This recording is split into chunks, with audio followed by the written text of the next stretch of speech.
Senhor esteja convosco. Proclamação do Evangelho de Jesus Cristo segundo João. Depois que Jesus saciara os 5.000 homens, seus discípulos o viram andando sobre o mar. No dia seguinte, a multidão que tinham ficado do outro lado do mar constatou que havia só uma barca e que Jesus não tinha subido para ela com os discípulos, mas que elas tinham partido sozinhos. Entretanto, tinham chegado outras barcas de Tiberíades, perto do lugar onde tinham comido o pão. Depois que o Senhor ter dado graças, quando a multidão viu que Jesus não estava ali, nem os discípulos, subiam às barcas e foram à procura de Jesus em Cafarnaum. Quando o encontraram no outro lado do mar, perguntaram-lhe: Rabi, como chegastes até aqui? Jesus respondeu: em verdade vos digo, estais me procurando não porque vistes sinais, mas porque comestes pão e ficastes satisfeitos. Esforçai-vos não pelo alimento que se perde, mas pelo alimento que pertence até a vida eterna, que o Filho do Homem vos dará. Pois este é quem o Pai marcou com um selo. Então perguntaram: que devemos fazer para realizar as obras de Deus? Jesus respondeu: a obra de Deus é que acrediteis naquele que Ele enviou. Palavra da salvação. Vinde, Espírito Santo, vinde por meio da poderosa intercessão do Imaculado Coração de Maria, vossa amadíssima esposa. Nossa Senhora de Fátima, vinde, Espírito Santo, enchei os corações dos vossos fiéis e acendei neles o fogo do vosso amor. Enviai-o e tudo será criado e renovareis a face da terra. Oremos. Ó Deus, que instruístes os corações dos vossos fiéis com a luz do Espírito Santo, fazei que apreciemos certamente todas as coisas, segundo o mesmo Espírito, e gozemos sempre da sua consolação. Por Cristo, Senhor nosso.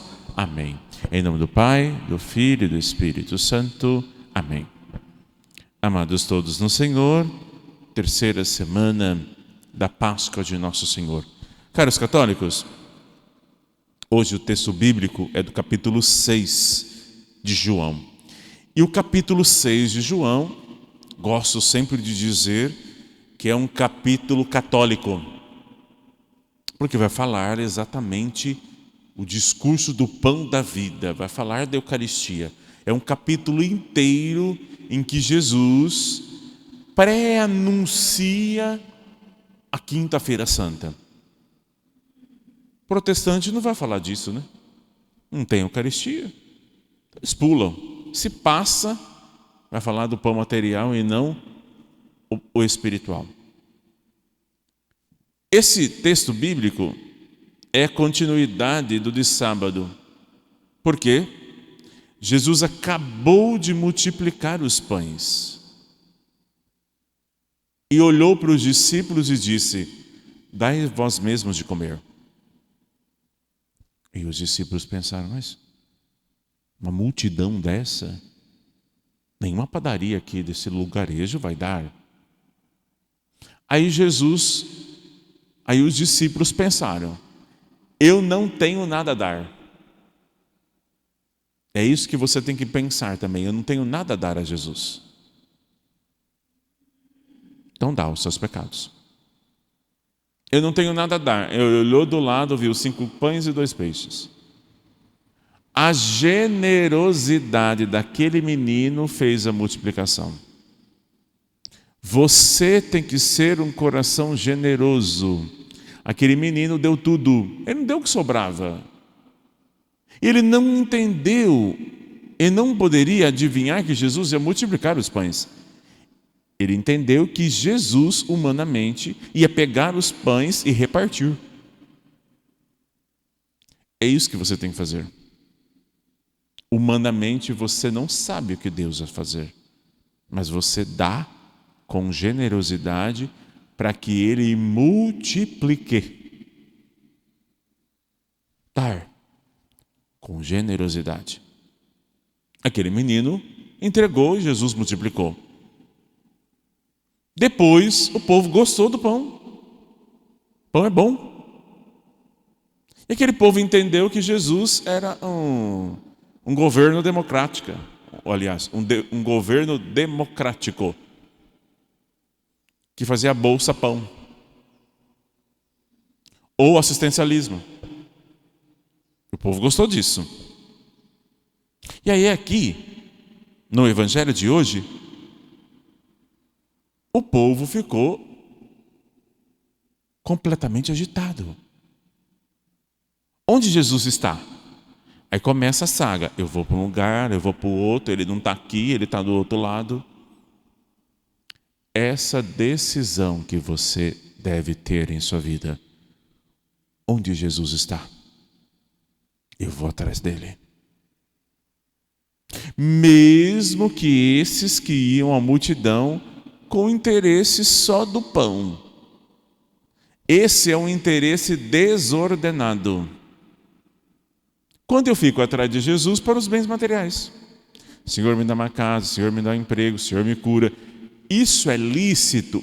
São Tomás de Aquino disse que é lícito. Você pode pedir bens materiais.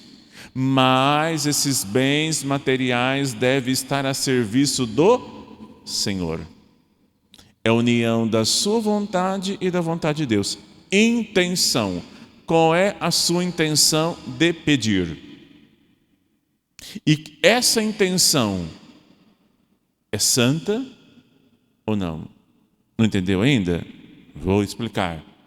Senhor, me dá um carro. Você vai fazer as suas contas, o Senhor vai te ajudar. Mas esse carro é para quê? Vai servir para ele, sua família, ou você que é solteiro, você seguir os caminhos de Deus, ou vai dar um carro para a perdição? O carro vira o lugar de pecado. Então o Senhor não concede. Tem coisas que você mesmo pode fazer. Agora o Senhor olha que aquele povo quer pão, perene, material. Aí encontrou, viram a barca sozinho. Jesus falou assim, vai à frente que eu vou ficar um pouco aqui. É o episódio da multiplicação dos pães, depois Jesus viu, depois os discípulos viram Jesus andar sobre as águas. A barca chegou até a margem, e aí disseram, mas cadê ele? Ele não está aqui. Vamos ao encontro dele. Encontrou. Olha aqui, cuidado com as palavrinhas doces, hein? Quando a gente quer as coisas, o que a gente vai? Faz fazer o quê? Oi, amor, oi, querido. Oi, mamãe, oi, vovó, oi, titi. Oi, amiga, oi, amigo. E aí, como vai? Anda a vida. Nossa, vai tanto tempo que a gente não se vê. Saudade, né? Você pode me emprestar a tua coisa? Você pode me dar a tua coisa? Rabi, quando chegasses até aqui? Jesus nem respondeu, porque ele sabe que é interesse. E Jesus faz isso conosco. Lá no início, para nos fisgar a ele vai cedendo, vai cedendo, vai cedendo. Chega uma hora que ele diz assim, já dei. Agora o que você pode me dar? Coração, alma, vida, pecados, é isso que ele quer. Para desse nada ele fazer tudo. Em verdade vos digo, estáis me procurando não porque me viste sinais, mas porque comestes pão e ficastes satisfeitos. Eu sei quando você me procura, quando você vem por interesse, eu sei. Eu dou, tem hora que eu não vou dar mais não. Chega. Eu não sou socialista. O erro da teologia da libertação é isso, achar que Jesus é um assistencialista. E os padres da teologia da libertação estão errados nessa doutrina errônea, fora do Evangelho, achar que a gente tem que falar de saneamento básico e hoje falar que tem que cuidar da Amazônia ou cuidar de animais. Não. Você veio aqui porque você ficou satisfeito. Você veio aqui porque se sentiu arrepio. Você veio aqui porque é bom comer o pão, é gostoso.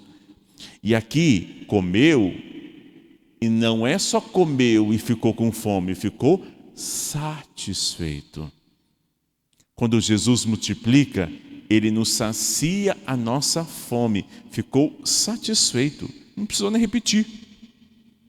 Satisfeito. Aí Jesus dá a lição. Esforçai-vos não pelo alimento que se perde, mas pelo alimento que permanece até a vida eterna. O que Jesus está dizendo? A Eucaristia. Do jeito que você anda desesperadamente, vai para cá, vai para lá, corre para cá. Essa vontade deve ser a vontade na Eucaristia. Eu não consigo entender. Eu não consigo. Como uma pessoa, ela se esforça ao máximo, se submete até situações para ficar no pecado, mas ela não se submete às situações para comungar. Aí fica a vida inteira no pecado. Ah, padre, não tem um jeitinho aí para a gente comungar? Não, não tem jeito. Qual é a sua preferência? Qual é a importância que Cristo tem em vós? A Eucaristia. Do mesmo jeito que você se esforça trabalhando, do mesmo jeito que você se esforça estudando, um jovem que vai passar no concurso, ele se esforça, ele estuda, ele levanta de madrugada, ele tem determinação. Do mesmo modo você deve ter quando você for comungar. Se esforce pelo pão espiritual que você come e você sacia sua fome. Aí aquele povo ficou atrás de Jesus, não porque era Jesus. Não ia atrás de Jesus por Jesus. Era ir atrás de Jesus para comer o pão. Você, em estado de graça, uma graça infusa, Jesus vai dar uma reta intenção para você buscá-lo na oração, não com interesse, mas buscá-lo Jesus por Jesus. Aí você tem uma reta intenção, em estado de graça, graça infusa, confessado. Você faz o quê? Você faz uma refeição espiritual.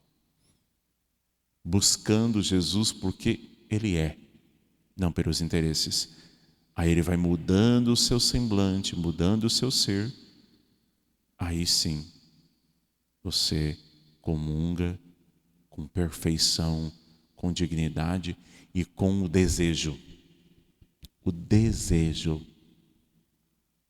de mudar. Uma refeição. Aí nosso Senhor, toda a comunhão, distribui as graças, Ele distribui as bênçãos. Aí você quer mais, porque essa refeição te sacia em todos os sentidos. Aí você vai comer de novo, humanamente tem fome. Da Eucaristia você quer mais, porque você quer se unir a Jesus. União com o Senhor. O que devemos fazer para realizar as obras de Deus? Jesus respondeu: a obra de Deus é que acrediteis naquele que me enviou. O que é minha obra? Para que vocês creiam que eu fui enviado de Deus. E aí, lá na Samaritana, Jesus fala para ela: ô senhora samaritana, a minha vontade, aliás, o meu desejo é fazer a vontade de Deus. E aqui está dizendo que vocês creiam. Então vocês crendo, faça a minha vontade. O pão do céu. Primeira leitura. Está aqui Estevão. Ele está repleto. Ele está cheio do Espírito Santo. Aí foram debater com ele. Mas o Estevão, ele não estava com inteligência, estava com sabedoria. Não conseguiram resistir à sabedoria e ao Espírito Santo com que ele falava. Isso é a chave. Sem a graça do Espírito Santo, você não consegue. Você vai procurar Jesus por causa do pão. Com a graça infusa do Espírito Santo, com a oração e estado de graça, você olha Jesus de outro jeito. Ontem os discípulos acharam que Jesus era um revolucionário. E aí Jesus vai tirando essa imagem que você tem errônea dele e coloca exatamente do que ele é. Evangelho, feliz, aliás, o Salmo 118, perdão. Feliz é quem na lei do Senhor Deus vai progredindo. Então, olha, você entrou na igreja, você era de um jeito. Tem que progredir. É de fé em fé que você cresce. Você não pode ficar naquela situação que você entrou. Não, é progredindo, é progresso. Crescer, mudar do grau de oração. Mudar também um pensamento. Sair, ir em busca, progredir espiritualmente, amadurecer na fé e ter uma maturidade cristã. Progredir. Os discípulos eram de um jeito, depois no Pentecostes é outro. Progrida espiritualmente. Comungue direito, que você confessa direito, que você vai ter as graças de Deus repletas. Você tem que sair da Santa Missa pleno da graça. Não é cheio, é pleno. E é isso que é o progresso espiritualmente. Você confessa, você vê os seus pecados, você luta contra o seu temperamento domina você, você vai dominar quem te domina, e você vai crescendo, você vai rezando, analisando, você cai e depois você volta. Isso é o progresso espiritual. É o progresso em Deus. Agora, levantando só na quaresma, 5 horas da manhã para rezar o rosário e tem o jejum 2 vezes por ano, na quarta-feira de cinza e na sexta-feira, você não vai ter progresso nenhum. Não pega nem o terço. Não tem progresso. Você tem que sacrificar, aí sim, progresso espiritualmente. Renunciar, aí sim. Progresso. Se você não tiver progresso, o Espírito Santo não vem. Ou seja, dá alguma coisa. Aí sim cresce. Se você não dá nada, não tem progresso, você continua do mesmo jeito. Repito, no início ele dá porque ele é bom. Depois ele quer te salvar com a sua participação. Por isso que Nossa Senhora é considerada a corredentora, a participante do processo de salvação. Ela colabore. Não atrapalhe os planos de Deus. Deixa Ele te salvar. Ofertemos.